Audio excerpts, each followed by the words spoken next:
Hello and welcome to Lost Love Chronicles.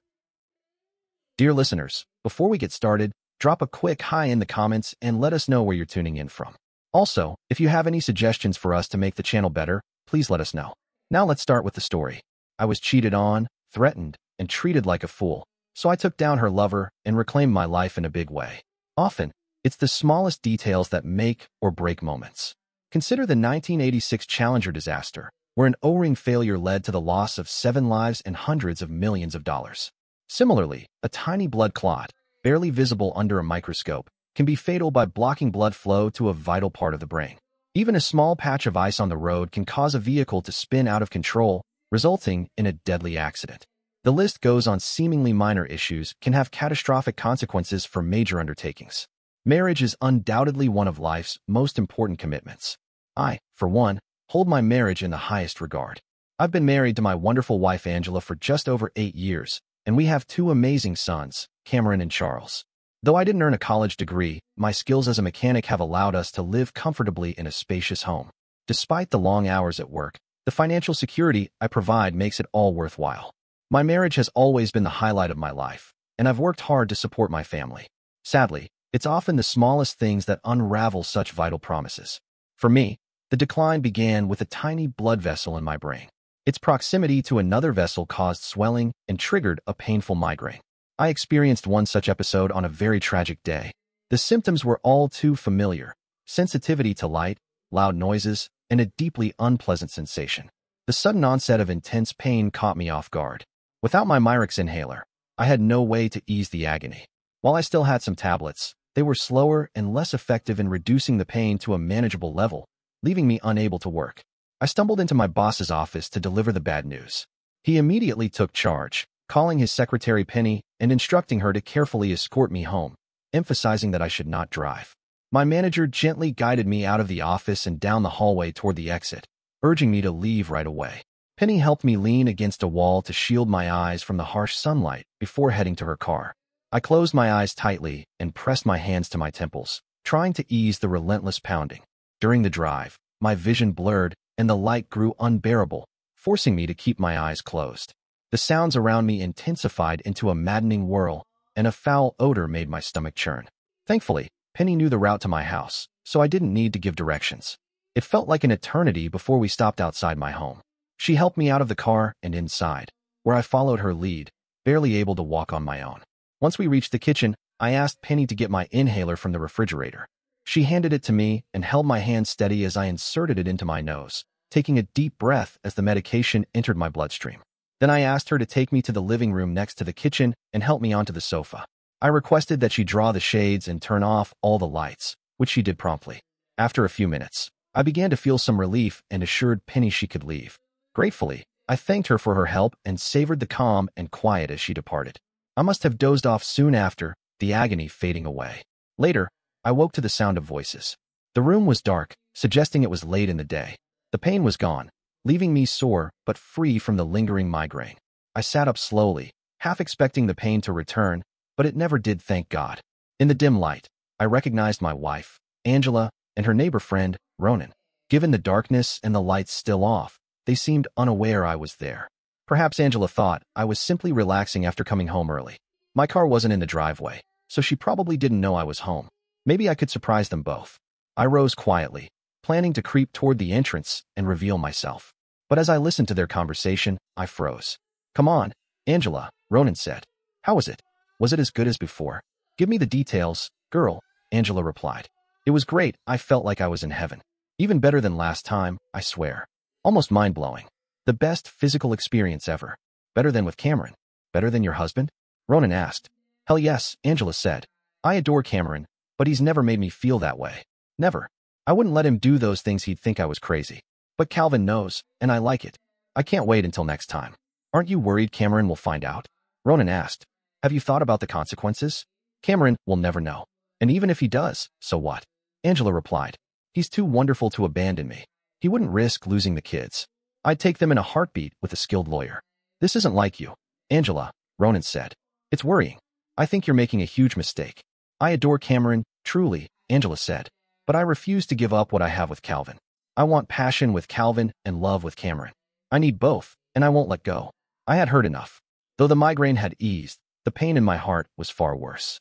It gripped me tightly, making my stomach turn and every breath a struggle. My ears rang, my heart raced, and fear surged through me as if a heart attack were coming. I grabbed the doorframe until some calm returned. Still, I kept hidden. With each regained moment of control, rage simmered inside me, ready to explode.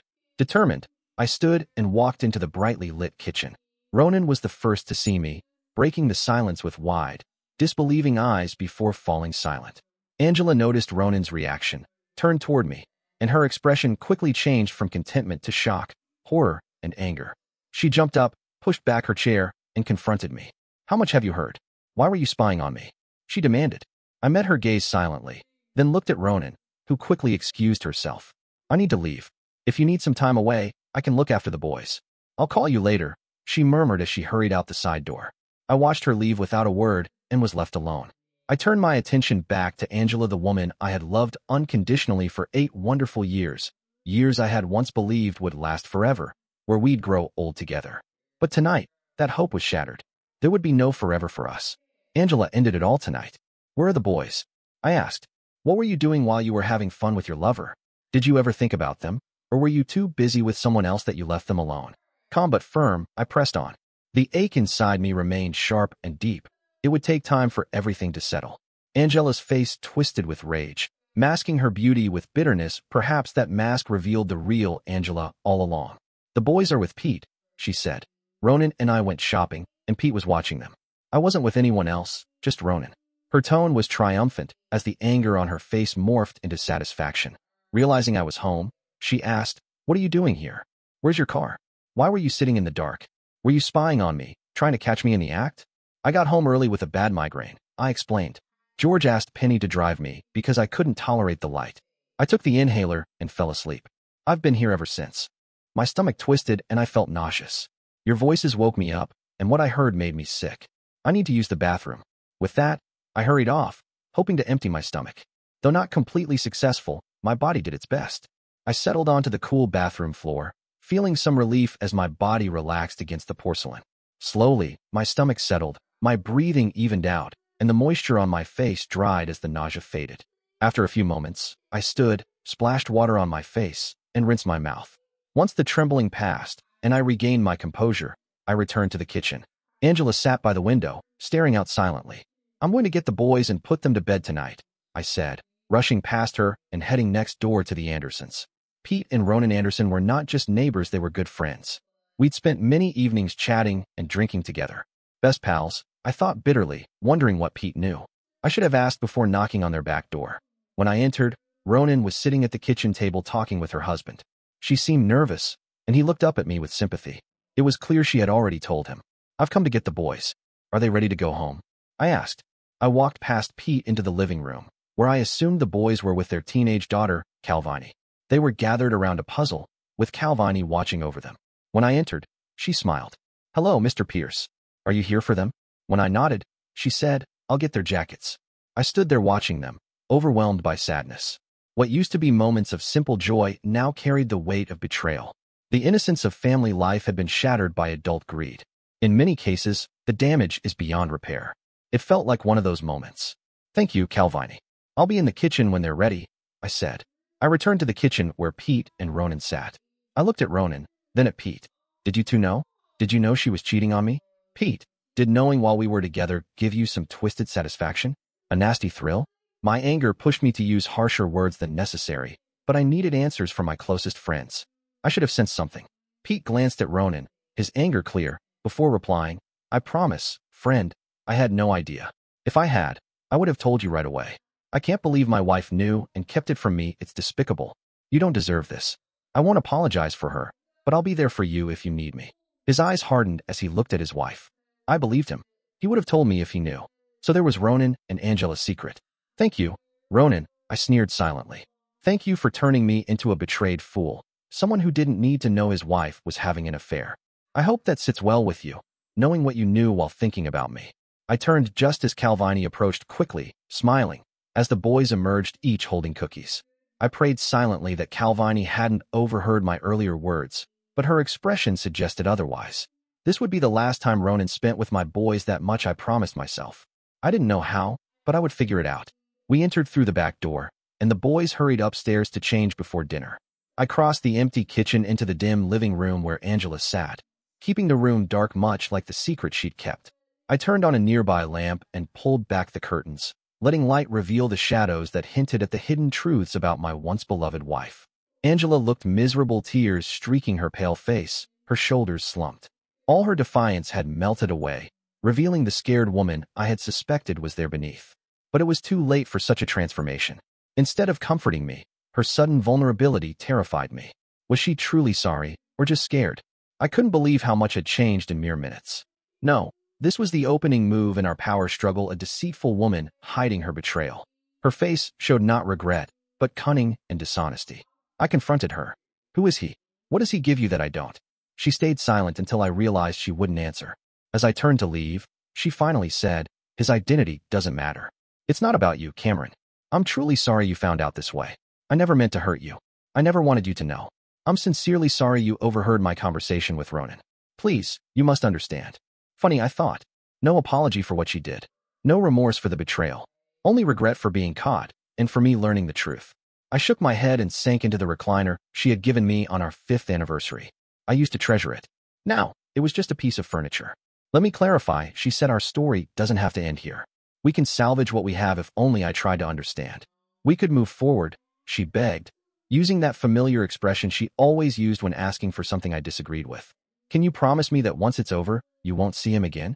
I asked, keeping my voice calm, though my body tensed and my hands gripped the chair's armrests for support. Angela met my gaze with tear-filled eyes, but said nothing. The silence spoke volumes. She wouldn't stop. I had overheard her talking to Ronan.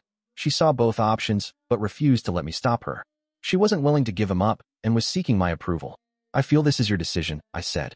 After dinner, I'll tuck the boys in, and then we can consider our options tomorrow. I'll pack my things and stay with my brother. Rising, I left the room and entered the kitchen, a strange refuge amid the chaos. It's odd how the kitchen becomes a sanctuary during hard times.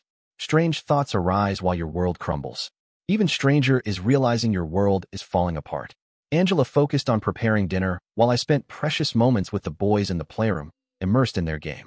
Angela called us for dinner, bringing a sudden shift in mood. I took the boys to wash up mundane tasks that offer some grounding in the storm. Dinner was lively. The boys, full of energy, enjoyed their food and each other's company, so different from their quiet, troubled parents, lost in thought about the hard decisions ahead. Childhood innocence was slipping away. Why do kids want to grow up? They see adult freedom as boundless, blind to the responsibilities and consequences. Adults understand more, yet some still disrespect those boundaries. After dinner, Angela cleaned the kitchen while I took the boys to bed. We told stories until they calmed and drifted off to sleep into dreams where anything was possible. My heart ached watching them, knowing this peace was fleeting. Downstairs, I sank into a chair, clutching it for support. My world felt out of control. Even though I loved Angela, her words echoed in my mind. He never made me feel like this, and I am his trumpet. I couldn't ignore those words. They made the love inside me feel like it was vanishing. Angela entered and sat down. We need to talk, she said.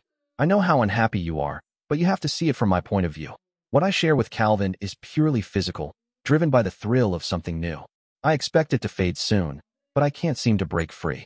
It's what drives me, but it doesn't change my feelings for you. He's just a distraction. It will end, and we'll go back to how things were. You just have to let it run its course. Her words poured out, but I struggled to grasp them. I can't resist this. I can't stop seeing him, she said. Should I let this continue? Was she unreasonable or simply lost? Either way, it had to end. You're the one who doesn't understand reality, I said firmly. There is no us. There is no we. It's just you and him. That's all that's left. It's over between us. Finished. Done. This is not negotiable, and I won't change my mind. You have to accept that. Despite 8 years of marriage, she couldn't believe I wouldn't accept her affair. But I love you, Cameron, she said softly. You're the only man I've ever loved. I don't even like Calvin. Please try to understand, give me time. Please, baby, just give me some time for our marriage and family. Take as much time as you need, I replied. Tomorrow, I'll contact a lawyer, and we'll divide everything fairly. I don't want to hurt you the way you hurt me. I just want this to be over. Emotionally drained, I longed for bed, seeking relief from the pain. My headache had eased, but the anguish remained. Then she said something I wasn't ready for. Then damn you, she spat. I'll fight you every step of the way. I'll take everything you've got. I'll make sure you don't get custody of the boys and limit your visitation as much as I can. If you don't cooperate, you'll lose everything, and I'll still have Calvin. You can't stop me. Remember that."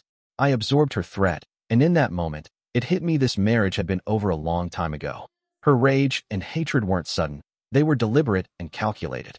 She never cared about hurting me. If she had, she wouldn't have taken this path. She would have stopped earlier. Instead of ending her affair, she expected me to find out. She chose to inflict maximum pain. There was no love left, only selfishness and a desire to break me. As my anger swelled, I noticed her expression shift. Her smile, twisted by harsh words, changed from triumph to fear. "I have just one thing to say, Angela," I told her. "When you corner a rat, it fights back. It fights to the bitter end. If you block every escape, you should have known what would happen before you pushed me. But now you've done it, and you'll pay the price." "Please, Cameron," she pleaded. "I don't want this, but I have no choice. I adore you, and will do anything to keep you from leaving. If you can't accept this, I'll fight you. You'll have no choice but to stay. I know you love me, and the boys too much to walk away. You'll stay?" "Goodbye, Angela," I said. "Let the boys know I'll see them whenever I can. I'm packing my things and leaving. I'll come back later to get the rest when we can agree on a time." Upstairs, I quickly packed a bag for a day or two, just the essentials from the bathroom and a few changes of clothes. After 8 years of marriage, all that was left were painful memories. But I had 2 amazing sons, and they were my focus. As I came downstairs, I found Angela sitting near the kitchen doorway. She seemed willing to try again. "Cameron, please reconsider," she begged. "There's no need for this. Promise me you'll end things with him," I said. "You'll never see him again," I added. "Just say it, and maybe there's hope." "I can't," she said simply. "I just can't." I pushed past her, holding back the urge to lash out, knowing it would be hard to control my anger. So, I restrained myself. "I'll come by in the evenings after work, so the boys don't notice right away," I said. I opened the door and stepped outside. It slammed behind me as I threw my things in the back seat and climbed into my truck. Backing out of the garage, I called my brother Clyde on my cell. He lived about 10 miles away, and since his wife left him for her boyfriend 2 years ago, he was someone I could turn to. He had been living alone. Despite not being divorced, Clyde refused to let it hold him back. He had become a heavy drinker, spending most nights drinking with his friends. We talked about it, but Clyde didn't change his ways. Though he rarely drank, he was often high, perhaps trying to bury old memories. At least, that was how I saw it. He listened as I told him everything and told me to come over later. When I arrived at his house, I took the spare key from under the flower pot on the porch and let myself in. Everything was spotless, as usual. Clyde was far from messy. He was obsessively tidy, always had been. It was comforting to see that while my life was unraveling, his remained steady. I grabbed a few beers from the fridge and settled in, just as he'd suggested. By the time he got home, I was pleasantly buzzed. I went to the store for another beer and kept drinking. When Clyde arrived, I told him what happened with Angela. He joined me in finishing his beer to help keep me grounded. He reassured me of his support and reminded me we were brothers. The next morning, I woke up with a brutal hangover and a pounding headache. I was fully responsible for drinking too much. Though I had reasons, they were no excuse. I stumbled into the shower and let the cold water wash away the last traces of alcohol. Being drunk didn't solve anything. I looked for Clyde, but found a message saying he was at work and would check in later, not surprising since we both worked Saturdays.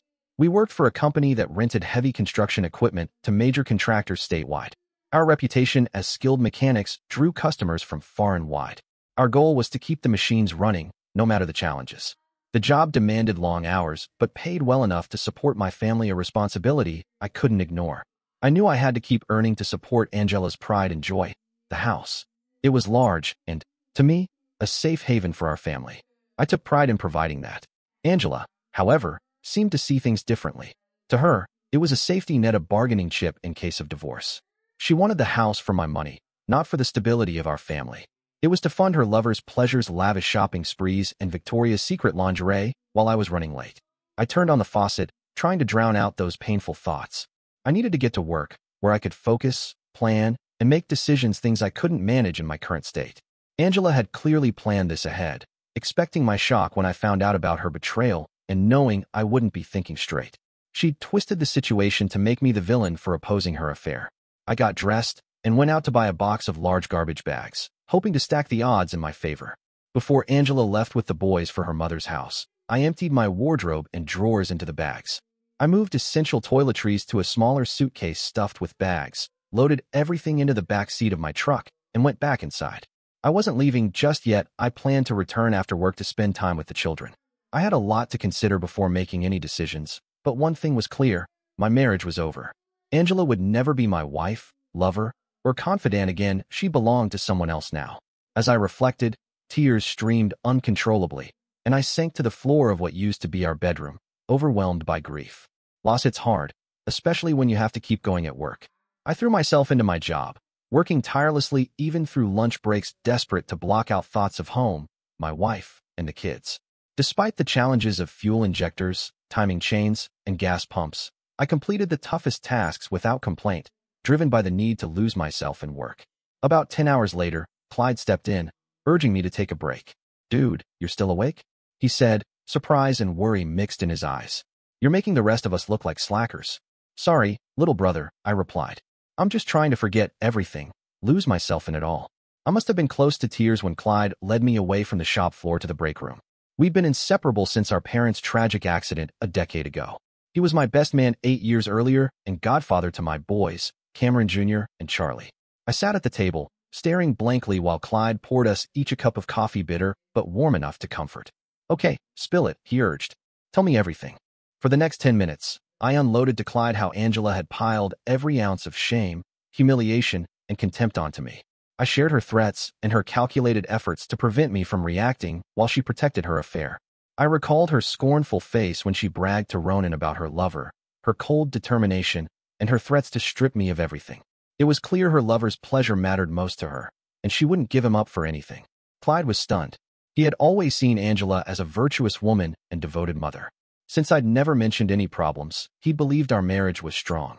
Watching me suffer was painful for him. I was supposed to be a rock, a devoted father, dependable provider, and someone the boys could always count on in the garage. Over the years, I'd done everything I could to help others. His disbelief soon turned to anger. "How could Angela do this to you?" he demanded. "What's wrong with her?" His fury grew as he saw his brother, his closest friend, crushed and broken. "Cameron, listen to me," he said firmly. "You can't just accept this. We need to fight back. Let me and the boys help you. This is terrible." Clyde's rough face was etched with genuine concern. There was a heavy tension in the air. I met his gaze with a defeated look. "What can I do? If I divorce her, she'll take everything: child support, alimony, the house, the car. I'd never hurt the boys, but she's using them against me. And now, that idiot she's with will replace their father. He's a fool who thinks it's okay to beat another man's wife. I'm powerless." Clyde shook his head fiercely. "To hell with both of them. I used to think of Angela like a sister, but she made her choice and now she has to live with it. We have to go after both of them," Clyde said firmly. "First step, find out who he is. That's the easiest part. Let me make a few calls, then we'll talk." I just shrugged. "All right, but I'm not sure what you expect me to do. She doesn't talk about him with me." "That doesn't matter," Clyde replied. "We'll follow him, expose him like anyone else. You do realize you can't get Angela back, right? What she's done makes reconciliation impossible. If you try to engage with her, she'll never respect you again." "No way, dude. She's someone else's plaything now." His words caught me off guard for a moment, but then a small smile tugged at my lips. "You're right," I said. "She's not my darling wife anymore. Last night, I learned how fast love can turn to hatred. Today, my resentment for her outweighs any affection I ever had. Last night, she stole that love and used it against me." We talked a little longer before finishing work early. We went to a local tavern with no intention of drinking. This was business. Plans had to be made. Clyde made a few more calls before we settled down to strategize. I was touched by his unwavering support. They didn't pry, just wanted to know how they could help. Together, we mapped out a sensible plan. At 7 p.m., I pulled into the driveway and stepped inside the house. It struck me as ironic this was no longer my home, just a place to stay. I took off my jacket in the kitchen and made my way to the living room. There, Angela sat in her chair, watching our 5-year-old twins, Cameron and Charlie, play a computer game. I stood there, imprinting the scene in my mind. Angela met my gaze, a faint smile on her lips that betrayed her true hatred for me and the illusion of family unity. It was all a lie she had created. I returned her look with cold scorn, no smile. When I turned away, she quickly averted her eyes and went to the kitchen. I opened the fridge and pulled out some leftover fried chicken and mashed potatoes to heat in the microwave. I wasn't hungry, but I needed a distraction. I had planned to talk with the boys before bedtime, but Clyde urged me to hold off for now. Still, when I did speak to them, it would be the first move in the battle Angela had started. I might have lost the fight already, but I'd keep fighting until the end. Seated with my plate, I ate slowly. The food offered little comfort, but was necessary to keep going. About halfway through, Angela came to the table and sat across from me. I glanced at her briefly before returning my focus to the meal, eating carefully. No words passed between us. I had nothing to say to her at that moment. "Do you feel more composed after last night?" she asked. "Can we have a reasonable conversation now?" Her question caught me off guard. Civilized adults? What about a cheating woman and her betrayed husband? That seemed unrealistic. I chose silence instead, holding back my reply. "Are you going to ignore me now?" "Acting childishly and silent," she said. "I had higher expectations for you, Cameron. We need to think about the children. Right now, you have to remember your responsibilities as their father in this home." "Am I really their father now?" I asked, the question lingering in the air. It made me wonder if I should confirm it with some testing. "Let's keep this civil and without anger, just a simple statement." Angela's face darkened with rage, poised to snap back, but I quietly interrupted her. "Angela, be mindful of your tone. If you start shouting, the children might overhear. Remember them, the ones you accused me of ignoring last night." My agitation rose. "So now it's your turn to remember. Think about what you've done to their world. You didn't just have an affair, you shattered our entire family. Think carefully, Angela." She hesitated, her voice lowering to a hiss. "You didn't seem to take what I said seriously last night. I expected you to get over this and for everything to go back to normal at home. I still love you, and you're my husband. That hasn't changed. Neither you nor the kids will lose anything familiar. I keep my affairs private, only doing what I have to while the kids are at school and you're at work. You've got nothing to lose. I'm always here for you." I said nothing, eating slowly with a stern, emotionless expression. My eyes revealed nothing, but when I glanced at her, they spoke volumes. Gradually, Angela began to grasp the gravity of the situation. For the first time, she felt a flicker of fear. "What do you plan to do? Will you make this harder for me?" "I hoped you loved me enough to give me some space," she said quietly. "I told you last night that he took nothing from you and that I'd always support you. Why can't you understand that?" Angela grew more upset as I silently continued chewing. When I finally swallowed, I suggested, "Let's postpone this talk until after the kids are asleep. I listened to you last night, even though it was hard for me, but I won't have this conversation while the children are awake." She seemed to calm down and smiled again. "Thank you for that," she said. "I think you made some valid points, but your words still hurt me. I'll take the boys upstairs soon, and then we can talk." She passed by and placed her hand on my shoulder. I flinched involuntarily, and she quickly pulled her hand away. The anger I felt from that small gesture was overwhelming. I tried to act normal around the kids, even though I knew everything was about to change. I had come to accept that Angela's actions had destroyed everything for me. Maybe I should just be the compliant husband and go along with her terms, waiting until she finished her affair. After all, hadn't she said she still loved me and wanted to stay married? But deep down, I knew I couldn't do that, not now, not ever. Around 9 o'clock the next morning, Angela entered the room where I was sitting, sighing deeply as she sat down and smiled. "I put them to bed, and they fell asleep," she said. "They're too big to tuck in now, but they still say good night and pretend to sleep. They're good boys." I nodded in agreement. "They're beautiful children," I said. "It's awful that they'll have to go through so much pain, and I'm not sure how to ease their suffering." "What do you mean?" she asked. "I thought you knew nothing needs to change. Just give me what I want, and we can go back to being the same family. Please be patient. I promise this will all be over soon. You won't lose anything. I truly love you and want to remain your wife. It's just something I need to do, that's all." I looked at the woman who had been my wife for the past 8 years. I married her because I couldn't imagine life without her. We had 2 wonderful children and what I believed was a strong marriage until last night. Now everything was different, and she couldn't understand why I thought it was important. I wasn't going to get into the details tonight, but I needed to be clear. "Angela," I said, "I heard you last night. You expressed your desires clearly. You said you love me and want to be my wife. You insist that he hasn't taken anything from me. You refuse to reveal his identity because it's none of my business. And you explained what would happen if I filed for divorce. You made it perfectly clear that you'd take everything from me without hesitation, just as you said. You even threatened to take my boys. That much is obvious." Angela listened, her eyes burning with anger. She wasn't pleased with how I summarized her words. No matter how they sounded, they felt different coming from me. But she understood the truth in what I said. "Cameron," she said, "I don't think you see things the way I do. I want to stress that this isn't about our marriage." Yet she ignored my words. "Why can't you believe me when I say I still love you and want to keep our marriage? What I heard from you last night, Angela, was contempt and disdain for me and for our marriage," I replied. When I expressed my frustration, she responded with calculated threats she had clearly weighed before confronting me. Despite all my efforts over the years, she showed disdain for me. She ridiculed, demeaned, threatened, and accused me of not understanding her. She knew exactly how I would react. Why did you assume you already knew how to handle me? Why did you think you had all the answers ready? I was starting to get angry now. Until then, I'd kept calm and controlled, but that calm was slipping away. Angela's outraged expression irritated me. You seem to have overlooked one conclusion from last night, I said. When you threatened me and backed me into a corner, thinking I couldn't escape, I mentioned it then, and I'll say it again, now even a rat will fight a cat when it's cornered and has nothing left to lose. With those words, I stood and walked away. As I reached the kitchen door where Angela was sitting, I paused. I'm going to stay somewhere else tonight, I said. I'll be back after work so the kids don't notice anything. Why? Why do you want to stay somewhere else? She asked. Why not stay here?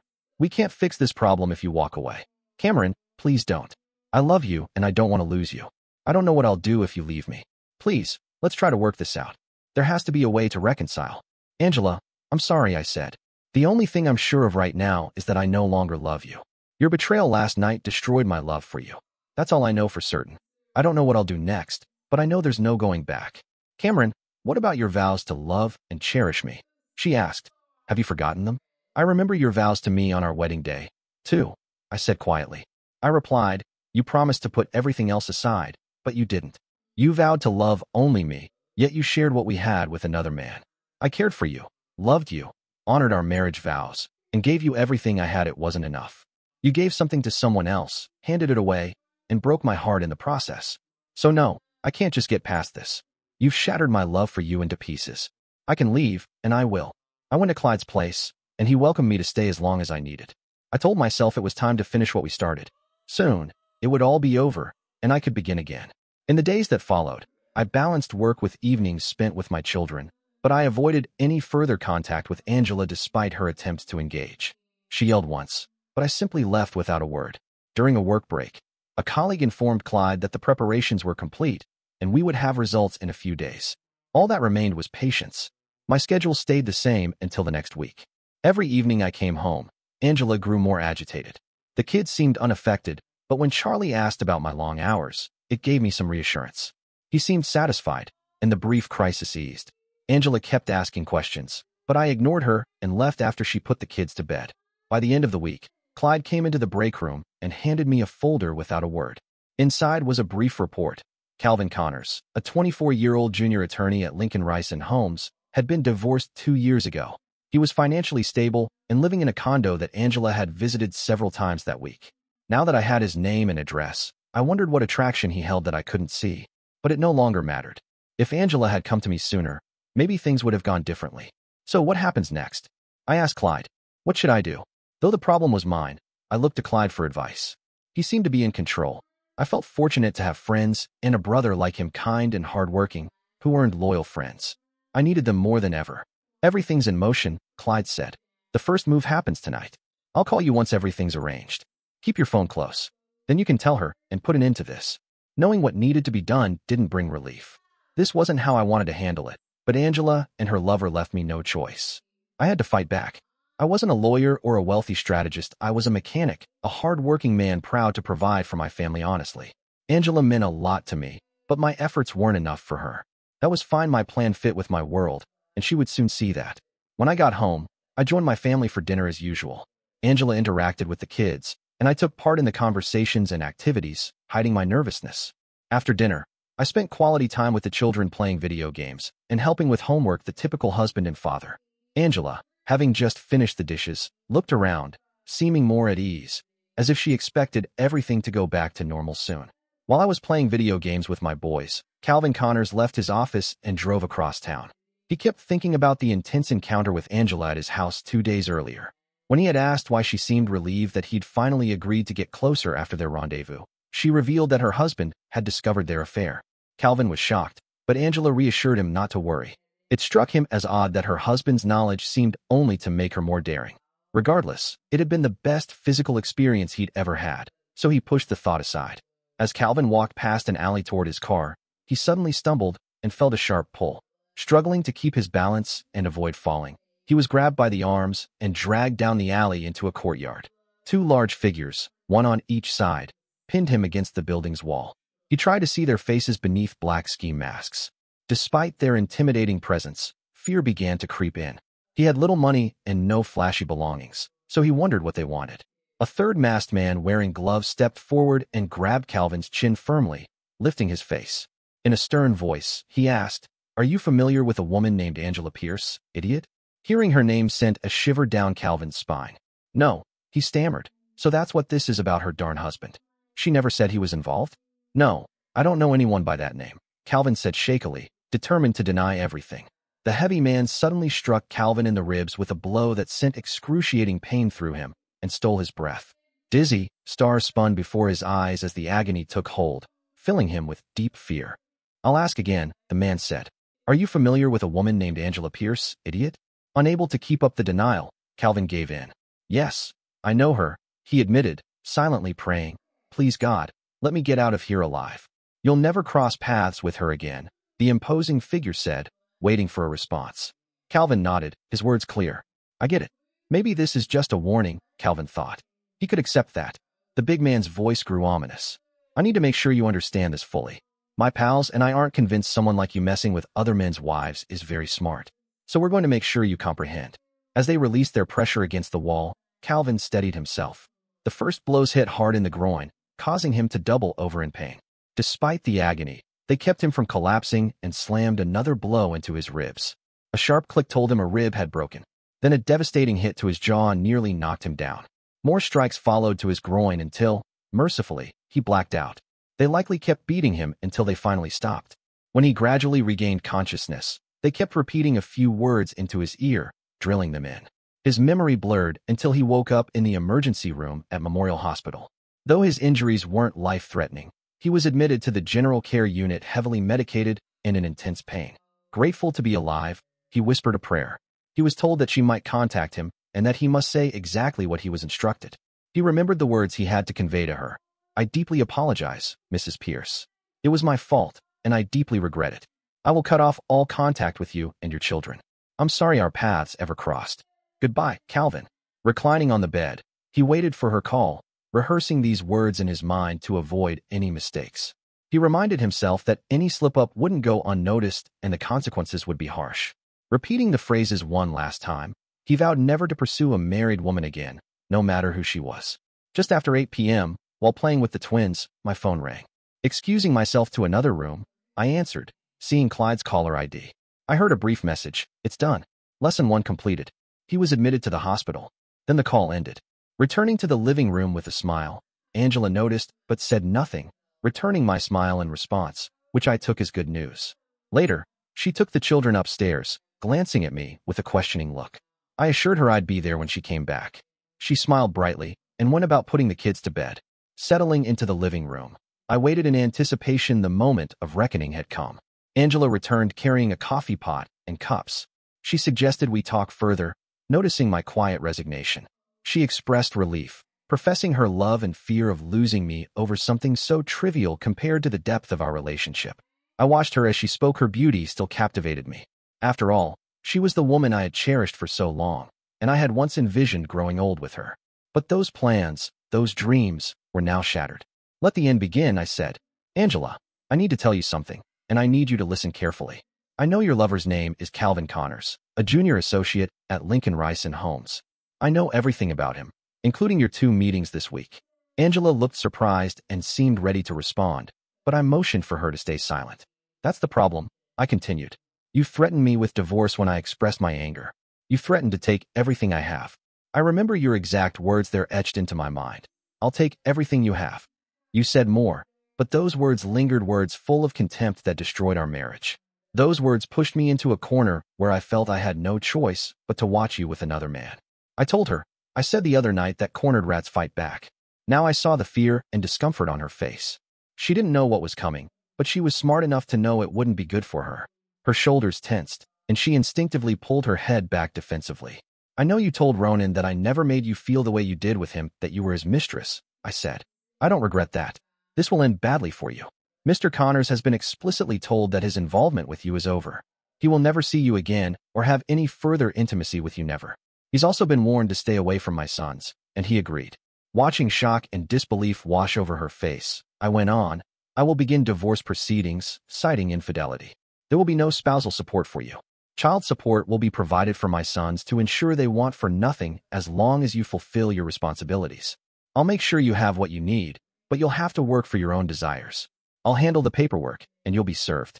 Angela Rose's anger was clear on her face. You're delusional if you think I'll agree to this, she snapped. I'll take everything you have, just like I promised.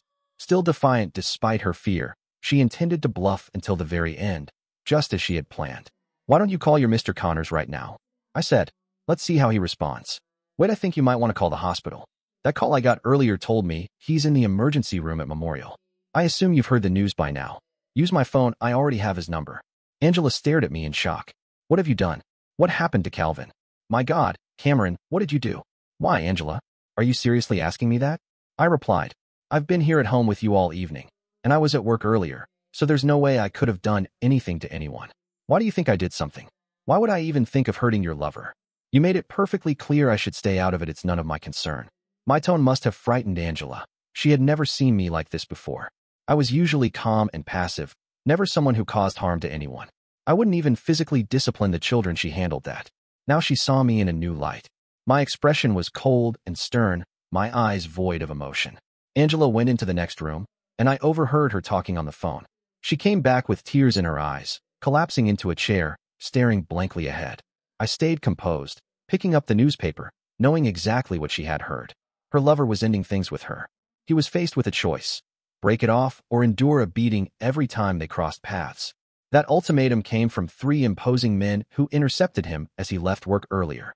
They made it clear why they targeted him and warned of the consequences if he dared see or contact Angela again. They made sure he understood the message completely. Angela wiped her tears, took a deep breath, and said, "Well, it seems you got your way. Calvin's done with me. He never wants to see me again. He said all my things will be returned, and he has no desire to communicate with me. In that case, you have nothing to worry about," I replied, setting the newspaper aside and standing up to leave. I have legal representation, so they'll handle everything quickly. I'll talk to the boys this weekend and explain why we're divorcing. Maybe they're mature enough to understand. If not, they'll learn with time. As I headed for the door, I glanced back to see Angela sobbing.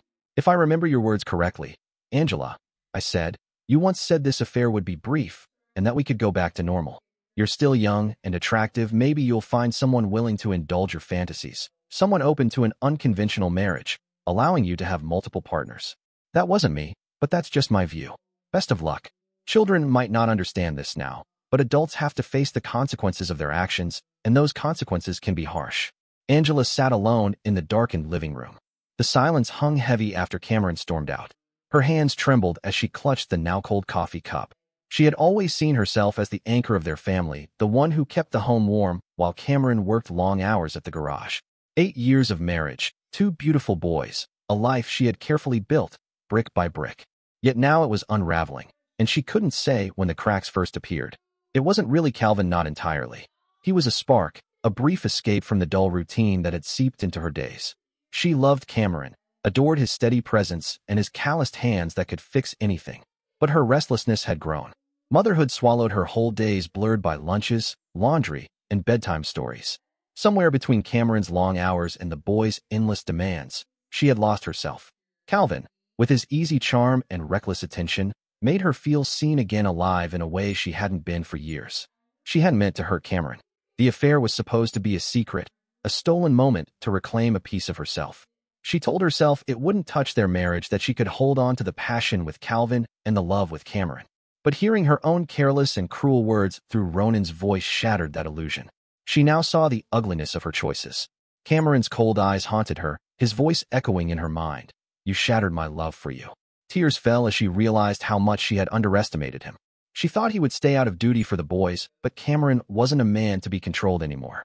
His threat to take everything house, kids, was a desperate bluff, born of fear that he might walk away, leaving her alone with the wreckage. She didn't truly want Calvin. What she really longed for was the Angela she once was, the woman before life had dulled her edges. The phone sat silent. Calvin's abrupt end to their affair stung, but it was Cameron's unwavering resolve that terrified her. She had pushed too far, cornering a man who had only ever loved her. Now she faced a future where she'd be the villain in her son's eyes, the woman who broke their father's heart. Could she rebuild? Could she face the person she'd become? The kitchen clock ticked on. Dear listeners, please share your thoughts in the comments section below and don't forget to like, share, and subscribe.